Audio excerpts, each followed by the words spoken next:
پروردگار عالم نے انسان کو اشرف المخلوقات بنایا۔ انسان یہ سوچتا ہے کہ ہم اس دنیا میں ایسے ہی فضول میں آ گئے ہیں اور ہماری کسی قسم کی کوئی آزمائش نہیں ہے۔ انسان یہ سوچتا ہے کہ بس یہی دنیا ہے، اس کے علاوہ کچھ نہیں ہے۔ یہ انسان کی بھول ہے۔ قرآن اور روایات میں آزمائش و امتحان اور مصیبت کا ذکر وارد ہوا ہے، اور انسان کا امتحان اس کے ایمان کے اعتبار سے ہوگا۔ جتنا ایمان قوی اتنا ہی امتحان سخت ہوگا۔ اب یہ کس طرح پتہ چلے؟ مثلا مال اور اولاد ہمارے لیے امتحان ہے یا مصیبت ہے؟ اگر شکر الہی اور عبادات میں ان نعمتوں کے بعد کمی آ جائے اور زبان پر شکوہ اور شکایت جاری ہو تو سمجھنا چاہیے یہ مصیبت ہے، اور اگر شکر اور عبادات میں کمی نہ آئے بلکہ اضافہ ہو جائے تو یہ سمجھنا چاہیے کہ یہ امتحان ہے۔ اسی طرح کسی نے پیغمبر اکرم صلی اللہ علیہ وسلم سے سوال کیا، دنیا میں سب سے زیادہ سخت امتحان کس کا ہوتا ہے؟ تو حضرت صلی اللہ علیہ وسلم نے جواب دیا، انبیاء، پھر اوصیاء، پھر مومنین کا امتحان ہوتا ہے۔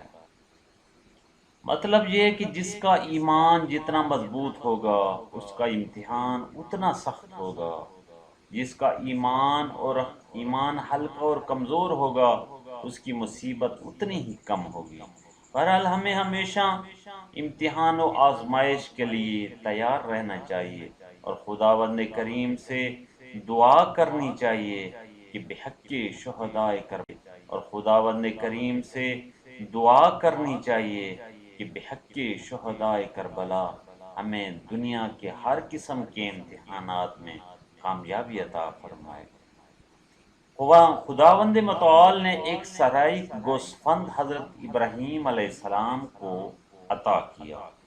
ایک روز معمول کے مطابق حضرت ابراہیم علیہ السلام صحرا میں گوسفند چرا رہے تھے کہ اچانک اس بیابان صحرا میں ایک دلربا معشوق کی آواز سنی کہ کوئی کہہ رہا ہے، سبوح قدوس ربنا رب الملائکۃ والروح۔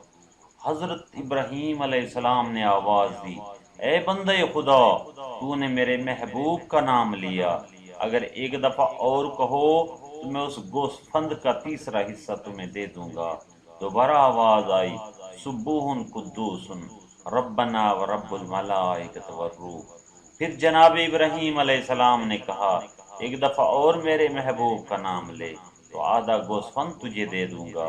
میں اس ذکر کا عاشق ہوں اور اس ذکر سے لذت حاصل کر رہا ہوں کہ کوئی کہے بلند آواز میں، سبوح قدوس ربنا ورب الملائکۃ والروح۔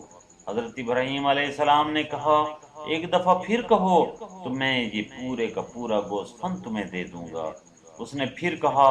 حضرت ابراہیم علیہ السلام نے آواز دی، اے صاحب صدا و ذکر، اے یہ ذکر بولنے والے، آؤ اور یہ گوسفند اپنا لے لو۔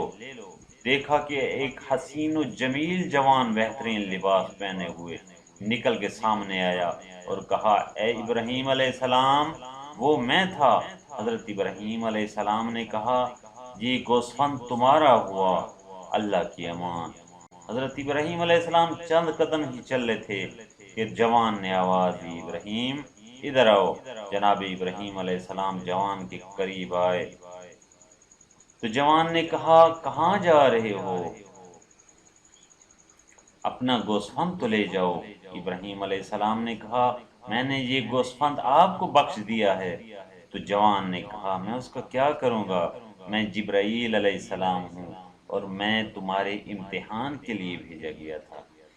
اسی طرح علی بن ابراہیم نے روایت کی ہے کہ حق تعالیٰ نے حضرت موسیٰ علیہ السلام سے وعدہ کیا تھا کہ 30 روز میں توریت اور لوحیں ان کے پاس بھیجی جائیں گی۔ آپ نے بنی اسرائیل کو وعدہ خدا کی اطلاع دی اور کوہ طور کی جانب رواں ہوئے اور اپنی قوم میں ہارون کو اپنا خلیفہ بنایا۔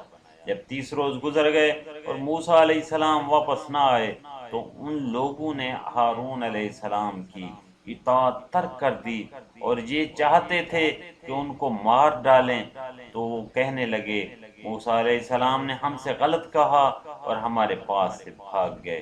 اس وقت شیطان ایک مرد کی شکل میں ان کے پاس آیا اور ان سے کہا موسیٰ تمہارے درمیان سے بھاگ گئے اور اب واپس نہ آئیں گے، لہٰذا اپنے زیورات جمع کرو تاکہ میں تمہارے لیے خدا بنا دوں۔ سامری موسیٰ کی کلب لشکر کا سردار تھا۔ جس روز خدا نے فرعون اور اس کے ساتھیوں کو غرق کیا، اس نے جبرائیل علیہ السلام کو دیکھا کہ ایک مادہ حیوان پر سوار ہیں، اور وہ جانور جس جگہ قدم رکھتا ہے وہ زمین حرکت کرنے لگتی ہے۔ تو سامری نے جبرائیل علیہ السلام کے گھوڑے کی ٹاپ کے نیچے کی خاک اٹھا لی، دیکھا کہ وہ حرکت کر رہی ہے۔ اس نے اسے ایک تھیلی میں رکھ لیا اور بنی اسرائیل پر ہمیشہ فخر کیا کرتا تھا کہ میرے پاس ایسی خاک ہے۔ جب شیطان نے بنی اسرائیل کو فریب دیا تو ان لوگوں نے بچڑا بنایا۔ پھر وہ سامری کے پاس آیا اور کہا وہ خاک جو تیرے پاس ہے وہ لے آ، اور اس سے بچڑے کے شکم میں رکھ دی، اور وہ خاک لے کر اس بچڑے کے شکم میں رکھ دی۔ تو اسی وقت وہ بچڑا حرکت میں آیا اور بولنے لگا، اور بال اور دم اس کے پیدا ہو گئے۔ اس وقت بنی اسرائیل نے اس بچڑے کو سجدہ کیا۔ وہ 70,000 اشخاص تھے جنہوں نے اس بچڑے کو سجدہ کیا۔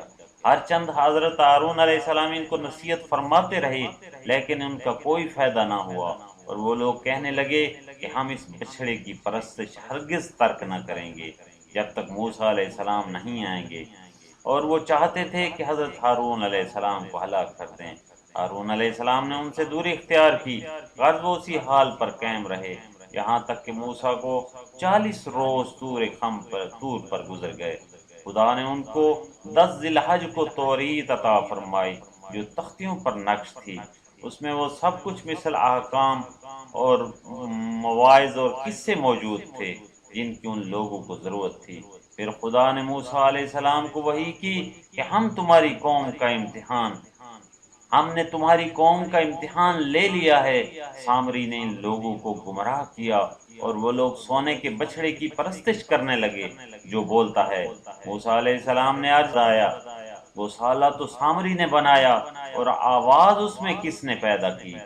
حضرت موسیٰ علیہ السلام سے اللہ نے ارشاد فرمایا اے موسیٰ، جب میں نے دیکھا کہ ان لوگوں نے میری جانب سے منہ پھیر لیا اور گوسالہ کی طرف مائل ہو گئے تو میں نے ان کے امتحان کو اور زیادہ کر دیا تاکہ وہ اپنی اس خواری میں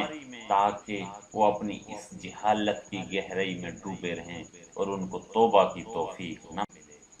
امام جعفر صادق علیہ السلام نے فرمایا جنت میں ایک مقام ایسا ہے جسے انسان نہیں پاتا جب تک اس کا جسم مبتلا امتحان اور مصیبت نہ ہو۔